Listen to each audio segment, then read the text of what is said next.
ஒரு சிறிய ஊரில் 2 குறும்புக்கார சிறுவர்கள் இருந்தனர். ஊரில் ஏதாவது காணாமல் போனால் முதலில் சந்தேகம் இவர்கள் மீதுதான் வரும். எத்தனை முறை பெற்றோர் அறிவுரை கூறினாலும் அவர்களின் குறும்பு மட்டும் குறையவே இல்லை. ஒரு நாள் அந்த ஊருக்கு ஒரு துறவி வந்தார். பையன்களை திருத்த வேண்டும் என்று பெற்றோர் அவரை அணுகினர். துறவி சிரித்தபடி, "ஒரு பையனை மட்டும் மாலையில் என்னிடம் அனுப்புங்கள்" என்றார்.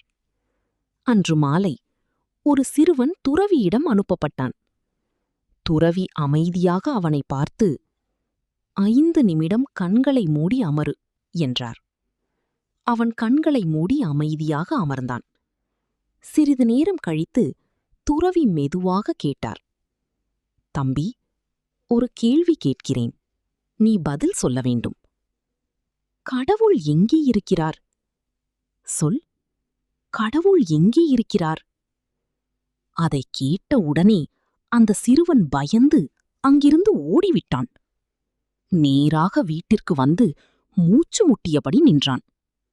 அடுத்த சிறுவன் ஆச்சரியமாக கேட்டான், "ஏன் இவ்வளவு அவசரமாக ஓடி வந்தாய்?" அவன் பயத்துடன் சொன்னான், "நாம் பெரிய ஆபத்தில் இருக்கிறோம். ஏற்கனவே ஊரில் ஏதாவது காணாமல் போனால் நம்மையே சந்தேகிப்பார்கள். இப்போ கடவுளே காணாமல் போயிருக்கிறார் போல." அந்த துறவி என்னை கேட்டார், "கடவுள் எங்கே என்று.